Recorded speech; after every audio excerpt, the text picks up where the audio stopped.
Well news dot today में आपका स्वागत है। मैं हूं प्रदीप राज और आप देख रहे हैं वेल न्यूज़ डॉट टुडे। आज हमारे साथ जुड़ चुके हैं देवघर सदर अस्पताल से डॉक्टर प्रेम प्रकाश, जो शिशु रोग विशेषज्ञ हैं। आज इनसे जानेंगे कोविड-19 से रिलेटेड कुछ लोगों को थोड़ा जानकारी दें। सर, ये कोविड-19 के बारे में, इस वैश्विक महामारी में लोग काफ़ी परेशान हैं और आज हमारे मधुपुर अनुमंडल क्षेत्र में 5 केसेस की पुष्टि हुई है। तो सर, आपका स्वागत है वेल न्यूज़ डॉट टुडे में। जी नमस्कार। तो सर, ये जानना चाहेंगे कि कोविड-19 क्या है? ये कोविड-19 है, ये वायरस का नाम है, नोवल कोरोना वायरस 2019। जब ये डिटेक्ट हुआ था चाइना में, तो इसी को एक शॉर्ट फॉर्म बना के एन कोविड-19 नाम दिया गया है, जिसको हम एन कोविड नाम से जानते हैं। तो सर, कोविड-19 और कोरोना वायरस जो है, ये दोनों एक है या अलग अलग? नहीं, दोनों एक चीज है। एक हुआ कि एक कोरोना वायरस थोड़ा नाम लंबा हो गया, और एक हुआ कि एन कोविड-19, ये थोड़ा शॉर्ट फॉर्म में आता है। तो ये कोरोना वायरस तो वायरस हो गया, और इसके थ्रू जो बीमारी फैला, जो डिटेक्ट हुआ, वो एन कोविड-19, जिसको इसको नाम दिया गया। दोनों एक ही चीज है, दोनों को अलग ना समझे। हर वायरस का एक इंक्यूबेशन पीरियड होता है, जो किसी के शरीर में इंटर करता है। एक समय सीमा रहता है, वो अपना वायरस शरीर में आता है, खुद उसका जो पीरियड है, उस पीरियड के बाद वो खत्म हो जाता है। जैसे हम लोग का मीजल्स होता है या फिर पॉक्स होता है, चिकन पॉक्स होता है, उसका एक पीरियड होता है। तो सर, ये कोविड-19 का भी कोई पीरियड है क्या? जी, इसका जो पीरियड जो होता है, जनरली ये इन्फेक्शन होने के 7 दिन के बाद जो होता है, थोड़ा सिम्टोमेटिक होता है। 7 से 14 दिन तक ये जो होता है, इस पीरियड के दौरान ये अपना जो कि वायरस फैलाने का क्षमता होता है, इस बीमारी में ज़्यादा हो जाता है। और 7 दिन से 14 दिन के बीच तक थोड़ा सा जो ये सिम्टम होता है, इसी बीच आता है। बुखार, सर्दी, खांसी, जी मचलाना, दस्त होना, सांस फूलना, इस सब जो है इसी बीच होता है। और 14 दिन के बाद यदि ऐसा कोई सिम्टम नहीं हुआ, तो फिर वो अपने आप ही वो ठीक हो जाता है। इसके लिए कोई अलग से कोई दवा लेने की जरूरत नहीं होती है, और कई मरीज को पता भी नहीं चलता है कि उससे ये दिक्कत हुआ है कि नहीं हुआ है। तो ये जो इंक्यूबेशन पीरियड जो उसका मानेंगे, वो 7 से 14 दिन के बीच का हम मानेंगे।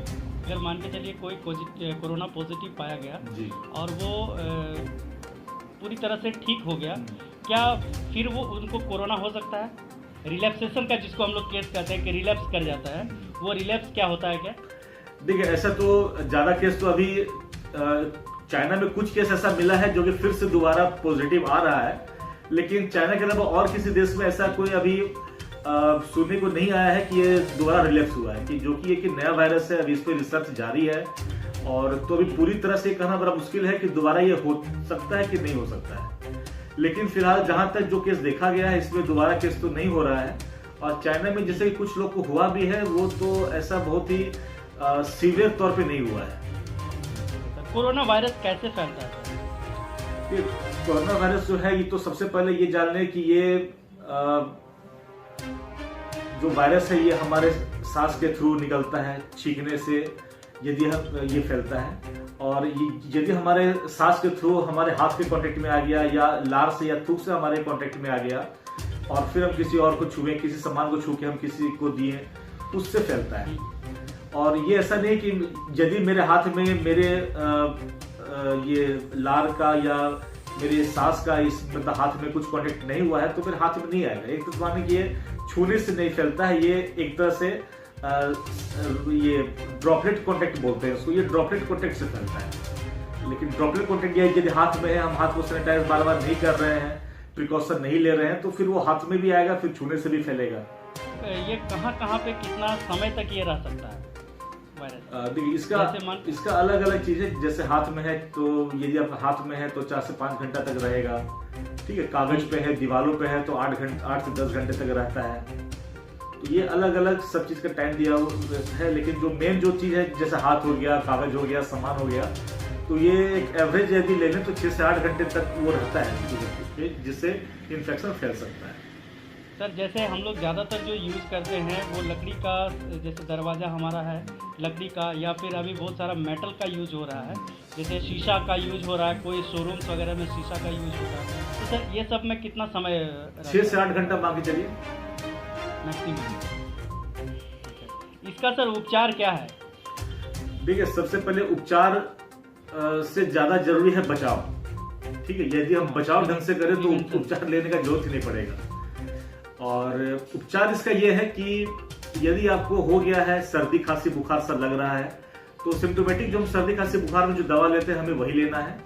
और जो कि अभी ये वैश्विक महामारी फैला हुआ है तो हमें अनदेखा भी नहीं करना है, और हमें तुरंत ही जाके अपने नजदीकी सदर अस्पताल में जाके इसका जांच करवाना है कि हमें ऐसा सिम्टम लग रहा है।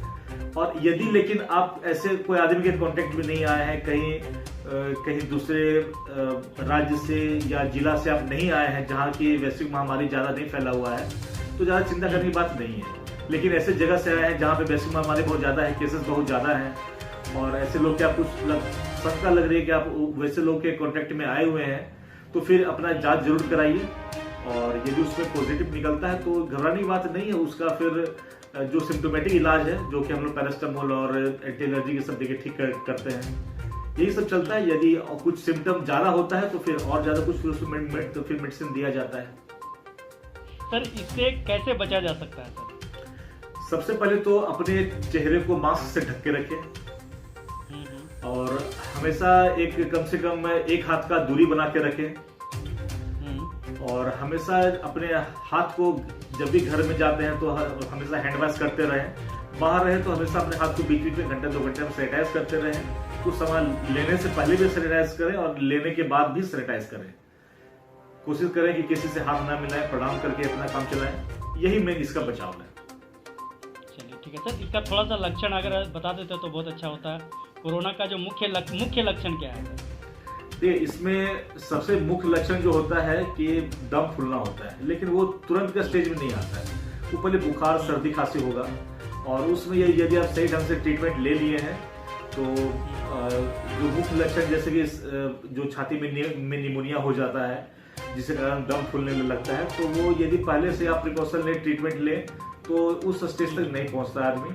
लेकिन यदि आप इसको अनदेखा कर देते हैं, बीमारी को बचा के रखते हैं, डर के मारे बीमारी को किसी से डॉक्टर के पास नहीं जाके इलाज कराते हैं, तो फिर ये धीरे धीरे उग्र ले लेता है, जिसके कारण दम फूलने लगता है, सांस लेने में काफी तकलीफ होने लगती है, और जिसके कारण फिर मौत भी हो सकता है। और जैसे कि यदि आप ऐसे जगह से आए हैं और या फिर ऐसे आदमी के कांटेक्ट में हैं या नहीं भी हैं, लेकिन कुछ दिक्कत हो रहा है, जिसकी बुखार है, बहुत तेज बुखार हो रहा है, सर्दी खांसी बहुत ज्यादा हो रहा है, सांस लेने में तकलीफ हो रहा है, दस्त हो रहा है, जी मचला रहा है, चक्कर सा आ रहा है, यदि ऐसा कुछ दिक्कत होता है तो तुरंत नजदीकी अपने डॉक्टर से सलाह लें।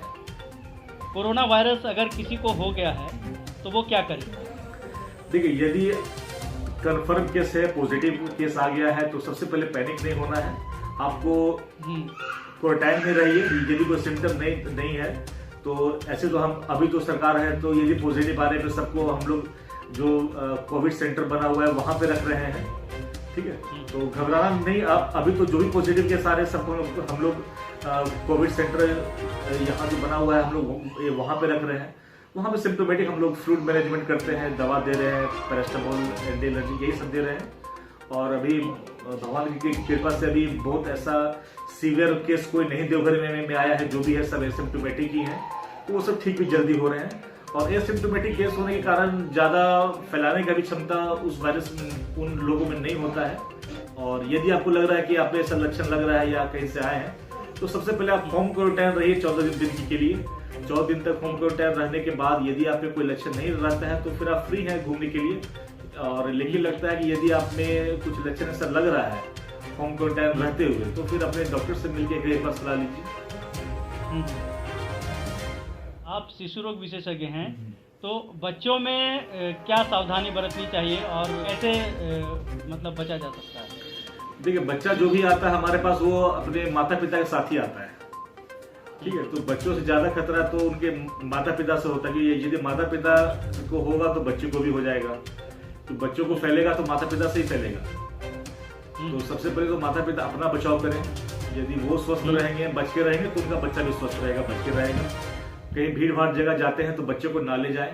हॉस्पिटल में या फिर क्लिनिक में जो जाते हैं तो हल्का फुल्का हो तो आप टेलीफोन पे ही सलाह ले सकते हैं। दिक्कत ज़्यादा हो तभी आप जाने का सोचें, क्योंकि अभी जो कंडीशन है वो अभी और बढ़ने वाली कंडीशन है।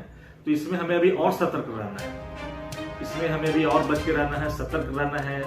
बहुत ज़्यादा जरूरी हो तभी घर से निकले। अंतिम प्रश्न आपसे सर कि आप तो जिला अस्पताल में, सदर अस्पताल में हैं, तो इसको लेकर सर जिला प्रशासन और जिला हेल्थ टीम जो है हमारा सर किस तरह से तैयारी है? देखिए, तैयारी हमारा बिल्कुल काफ़ी अच्छी तरह पे है। और यदि ऐसा कोई भी, हम पहले तो काफ़ी ज़्यादा सैंपलिंग कर रहे हैं, कोई भी ऐसा सिम्टोमेटिक लग रहा है हम तुरंत उनके घर जाते हैं, घर पे जाके उनका मतलब सारा उनको जांच करते हैं, स्कैन करते हैं, सैंपलिंग लेते हैं। ये यदि ऐसा कुछ सिम्टम मिला तो जिला प्रशासन, जिला स्वास्थ्य विभाग जो है अपने कार्य बहुत अच्छी तरह कर रही है और काफ़ी मेहनत और लगन से कर रही है। और अब तक जितने भी सैंपल लिया गया है इसमें जो भी कोविड वेरिएंट जिनको हम बोलते हैं वो लोग का बहुत बड़ा योगदान है इसमें।